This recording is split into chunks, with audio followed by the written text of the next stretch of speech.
I never thought I'd be that guy, someone who'd be humiliated on his own wedding day. But here I am, sitting in a cramped hotel room staring at a small plastic stick that's ruined everything. The morning started out perfect. I could feel the crisp smell of fresh coffee, hear the faint hum of our wedding playlist in the background, and see her smile as she slipped into her dress. We planned this for months, and I'd never been happier. Then I found the damn pregnancy test. It was tucked inside her makeup bag, shoved under a pile of tissues, almost as if she wanted me to miss it, but I saw it. The pink and white stick with that little positive line staring back at me like a slap in the face. My stomach dropped and my head spun. How could she hide that from me? I thought I knew her, knew us. We'd been through so much, or so I thought. She'd been acting tense lately, snapping at small things, avoiding my eyes. I just thought it was nerves, wedding jitters, or maybe pre-wedding stress. But this was something else. Somehow she'd managed to keep her secret, and I'd been blind. My hands trembled as I clutched the test, feeling the cold plastic press against my palm. Every nerve in my body was firing, and I couldn't believe I'd missed the signs. I remember the way she looked at me this morning, her lips trembling just a little, but she smiled so sweetly. That smile, it's the one that now feels like a lie.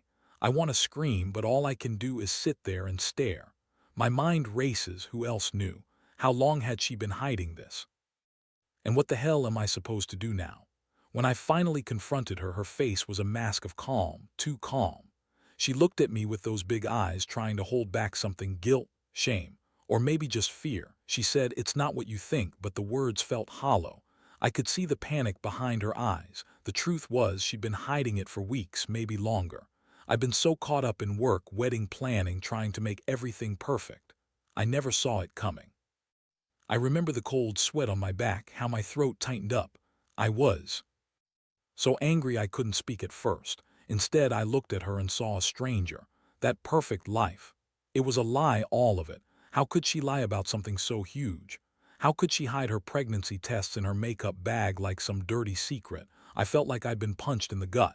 She kept repeating, "It's not what it looks like." But what did she think I'd think? That she was innocent, that she hadn't cheated. I didn't even know where to start. I could feel the heat rising in my face, the veins pounding in my temples. Every ounce of trust I'd had was evaporating. All the late-night talks, the promises, the future we'd built, gone, shattered by a single stick. I didn't say a word then. I just stood there, staring at her, feeling a cold fury building inside me. I knew I needed a plan, not just to confront her, but to make sure she paid for what she'd done. I'd been betrayed, and I wasn't going to be some doormat. My mind spun with possibilities: how to make her regret, how to make her understand what she'd lost. As I sat there clutching that little plastic stick, I realized my life was over as I knew it. The woman I loved, the life I'd fought for, everything was a lie. And I had no idea how to pick up the pieces. But I knew one thing: I'd get my revenge. I didn't have all the pieces yet, but I was already planning my next move. And so I stayed quiet that morning, but inside a storm was brewing. I knew I couldn't let her get away with it. Not just for me, but for the future I thought I had. This wasn't just about cheating. It was about trust, betrayal, and the lies she'd told to keep her secret. The question now was, how far was she willing to go? And what was I prepared to do to make her regret ever crossing me? After I found the test, I couldn't sit still. My mind kept racing, trying to piece together what had just happened. I kept replaying that morning, her smile, her tone, the way she avoided my eyes when I asked if everything was okay. I felt the sting of betrayal like a slap across the face, sharp and persistent. But beneath that, a cold, calculated resolve started to take shape. If she thought she could hide something that huge and get away with it, she was dead wrong. I remember walking out of the hotel room, my heart pounding so loud I swear it echoed in my ears. I needed space, time to think, but I also needed to act. I stepped outside into the cool air, feeling the rough texture of the brick wall against my palms as I leaned there, trying to steady my breathing. That's when the plan started forming. First, I had to confirm everything. I didn't buy her story about a mistake or some random fling. No, this was planned. She'd been sneaking around, hiding her pregnancy tests, probably seeing him behind my back for weeks. I'd been blind, but now I saw everything clearly. I wasn't naive anymore. My trust had been shattered, and I knew I had to get some evidence of her infidelity, not for revenge alone, but to actually make her pay for this lie. I remembered a few things I'd seen over the past weeks, small things that seemed off. Her phone going off at odd hours, her being extra secretive about her messages. I started pulling it all together, connecting dots I'd ignored. I needed proof, and I knew exactly where to look. I wasn't about to confront her without it. I wanted her to see that I wasn't just a fool to be played. That night I broke into her email account. It was surprisingly easy. I should have done it sooner. There were messages, pictures, plans, proof that she'd been cheating on me with my best friend. I saw the sexts, the flirty texts, the dates they'd met. My stomach turned as I read through everything. I felt sick, but at the same time strangely relieved. Now I knew the truth, and I could plan my next move. I spent hours reading, taking screenshots, and making copies of everything. My palms were slick with sweat and my mind was racing. I was furious yet calm. I needed to be strategic. I couldn't just blow up and accuse her without evidence. That would make me look desperate or crazy. No, I had to be cold, calculating. I had to make her understand she'd crossed a line she couldn't come back from. The hardest part was holding back the rage when I saw her with my best friend's name flashing on her phone. The betrayal was deep. The friend I'd trusted for years, someone I'd defended in every argument. Now I saw he'd been just as dirty as her. That realization sparked a new kind of fire. I would make them regret it all, make them understand the pain they'd caused me. By the time I finished, I had a folder full of damning evidence.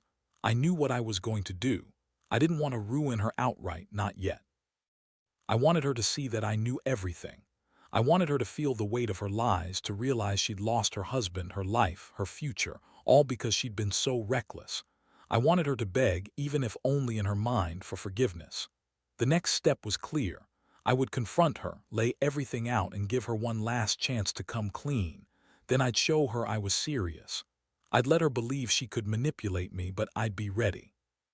I had the evidence, I had the plan, and I was prepared to do whatever it took to make her regret. Because betrayal like this, it's not just about ending a relationship, it's about sending a message she'd never forget. As I sat there, the evidence burning a hole in my phone, I felt a strange calm settle over me.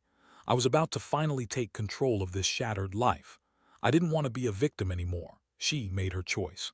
Now it was my turn, and I wasn't going to hold back. That night I couldn't sleep. The adrenaline was too thick, bouncing around in my chest and making my head spin. I kept going over every possible scenario, the way she'd react, what I'd say, how I'd present the evidence. My stomach was a knot of rage and betrayal. I'd never felt so alive, so determined to make her regret what she'd done.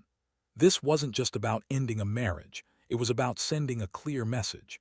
If she wanted to play dirty, I was going to fight back even harder. The next morning, I decided to be as cold and precise as a surgeon.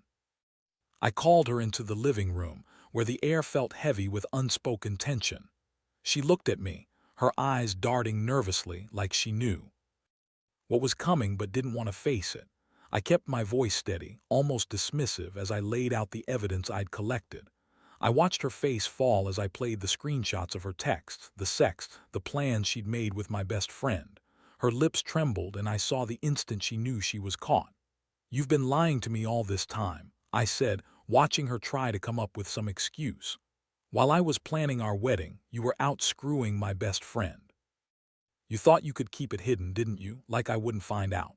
My voice was cold, but inside my chest I felt a strange sense of satisfaction. I'd finally stripped away the mask she'd been wearing. She burst into tears, clutching her stomach as if that would somehow make her innocence clearer. "It's not what you think," she wailed, her voice trembling. "I was scared. I didn't know how to tell you." I shook my head slowly. "You didn't tell me because you knew I wouldn't accept it. And I bet you're pregnant, aren't you, with his kid?" I saw her flinch, her eyes darting away. That confirmed everything I'd suspected. She'd been hiding her pregnancy all along, probably trying to figure out how to keep her lies straight. "I swear I wasn't going to keep it a secret forever," she sniffled, voice hoarse with tears. "It just happened so fast, I didn't mean for everything to fall apart." I felt my jaw tighten. "Yeah, well, it's fallen apart now. You and him, both of you, have destroyed what little trust I had left. So here's what's going to happen. I'm leaving today. I'm taking everything I own, and I want those damn tests, the ones you hid. I want proof of the lies you told me, and I want you to leave this house, leave my life, because I am done." Her eyes widened and she looked like she wanted to say something, but no words came out. She just nodded meekly, trembling as she grabbed a few things and slipped out of the house. That moment, I felt a strange mix of relief and fury. It was over, or so I told myself.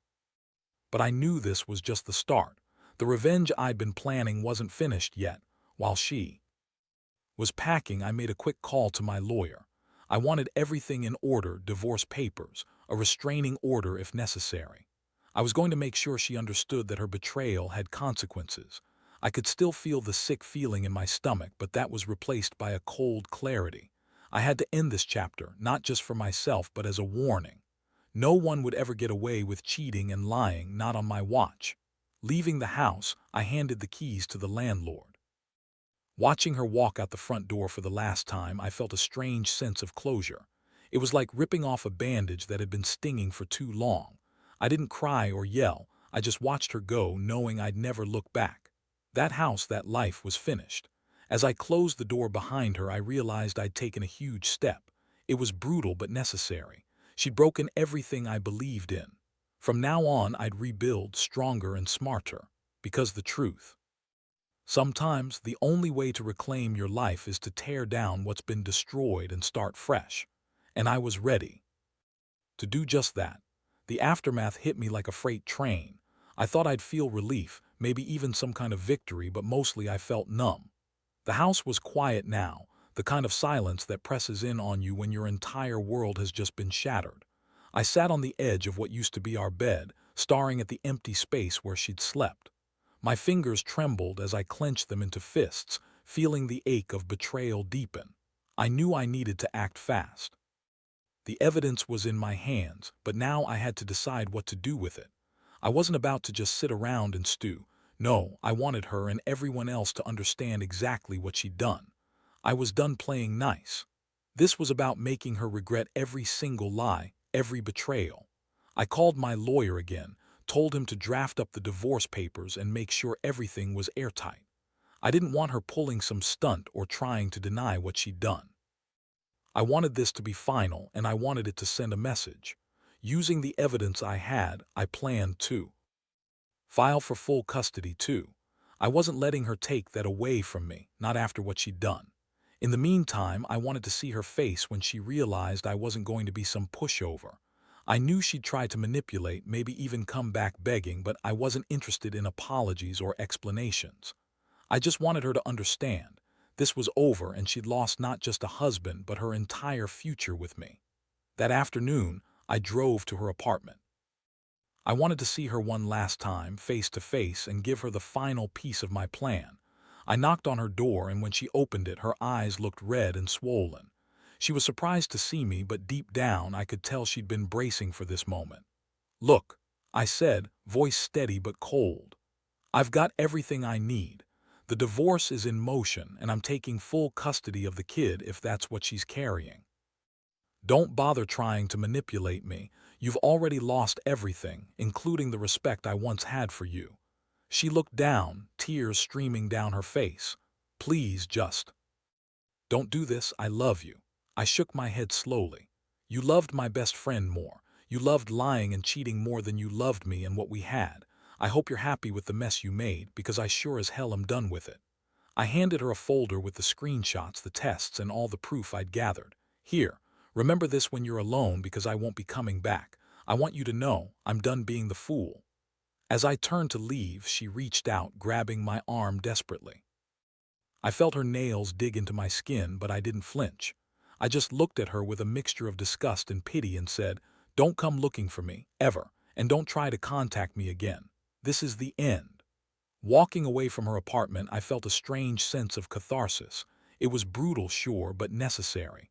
I was finally free from her lies, her betrayal, and I could finally start to rebuild what I'd lost. That night I sat alone in my apartment, staring at the evidence I'd collected and the papers I'd signed. I knew there would be pain ahead, but it was nothing compared to the betrayal I'd endured. The only thing left was to move on, to cut all ties, and to make sure she paid for the damage she'd done. In that moment, I realized something crucial. Sometimes life throws you into the fire and all you can do is walk through it. I'd lost a lot, but I'd gained clarity. No more lies, no more secrets, just me, finally in control. And I knew that was the only way I'd be able to heal, by facing the truth head-on and taking action. The days that followed felt like walking through a fog. I was numb, still processing the chaos I'd unleashed and the wreckage left behind. The house was empty now, her belongings gone, and every corner echoed with memories I was desperate to forget. I kept staring at the papers and evidence I'd gathered, wondering how I'd ever trusted her, how I'd let myself believe we had a future built on honesty. But I knew I couldn't just stay stuck in that place. I had to keep moving forward, even if it meant confronting the worst. The pain was real, but so was my resolve. I'd been betrayed so deeply, but I refused to let her win by breaking me completely. I turned this shit show into something that finally made her realize what she'd lost. I took some time to reflect, to really think about what I wanted next. I realized that revenge wasn't just about hurting her. It was about reclaiming my power and dignity. I needed a final act, something that would leave her knowing I wasn't just some victim, but someone who could fight back and come out stronger. One evening, I sat at my desk, reviewing my options. I knew her weakness, her pride. She'd always been the kind of person who craved validation, who liked to control every situation. I decided I'd use that against her. I wanted her to feel the sting of her own mistakes, to see that her actions had consequences far beyond what she thought. So I crafted a plan. I'd send her a letter, something cold, calculated, and undeniable. I'd tell her that I knew everything, the lies, the affair, the pregnancy, and that I was officially done. But I wouldn't stop there. I'd also make sure she saw the repercussions of her betrayal. I'd involve her family, her friends, even the people who once thought she was perfect. I wanted her entire world to crumble, to see her realize she'd lost not just her marriage but her reputation too. The letter was simple but brutal. I wrote it in a calm, detached tone, making sure she understood I was finished. I told her that her lies had cost her everything: her marriage, her respect, her dignity. I warned her that I'd seen the evidence, that I had witnesses if needed, and that I was going to make sure everyone knew the truth. I ended it with a cold line: "You chose your path. Now live with the consequences." I sealed the envelope, feeling a strange mix of satisfaction and disgust.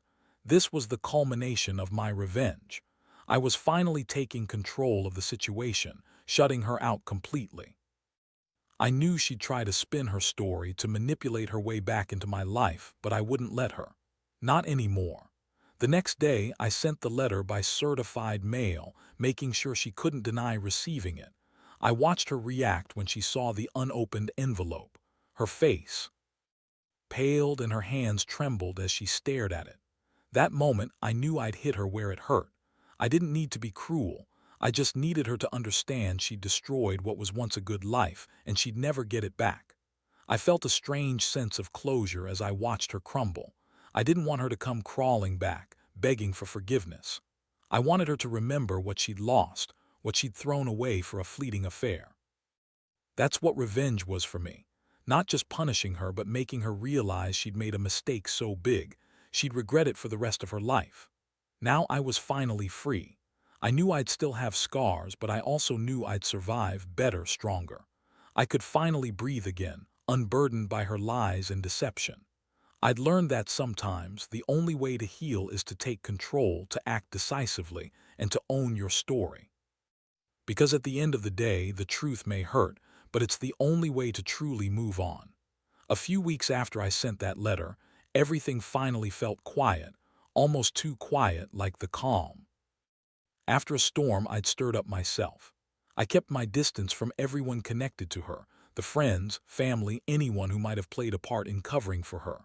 I didn't need their judgment or their pity. What I needed was closure, and I'd gotten it. I went to the courthouse that day, filed the divorce papers, and signed away what was left of the life I thought I had. Watching her signature on the documents was oddly satisfying. It sealed the final chapter of that betrayal. When I handed over the keys to our house and officially removed her name from everything, I felt a weight lift. That old life was gone, and I was finally free to rebuild from the ashes. Sitting there in the courthouse, I realized one thing. I'd learned more about myself in this mess than I ever thought possible. I learned that trust can be shattered in an instant, but strength isn't about never falling. It's about getting back up when everyone else expects you to stay down. I learned that revenge isn't about destruction for its own sake, but about reclaiming your dignity and asserting your boundaries. Most importantly, I learned that sometimes the best revenge isn't just making someone hurt, it's making them see that they've lost something irreplaceable. That's what I did. I took control, shut her out, and showed her that her actions had consequences. I let her see that I was better off without her lies weighing me down. Today, I wake up knowing I'm stronger than the betrayal, more in control than I've ever been. I still feel the sting of everything she did, sure, but I also feel a newfound sense of power. I can finally breathe again, unburdened by the weight of her deception. It's not just about revenge, it's about reclaiming my life and my self-respect. And I want anyone out there reading this who's going through something similar to know this. Trust is fragile and betrayal cuts deep, but you can heal. You can come out the other side stronger. It takes courage to face the truth, to confront the lies, and to walk away. You're not weak for feeling hurt. You're brave for fighting to rebuild. So here's my advice. Don't let betrayal define you. Own your story, take control of your future, and never forget that you're worthy of honesty and respect. Because even after the darkest storms, there's always a sunrise waiting, and it's yours to claim.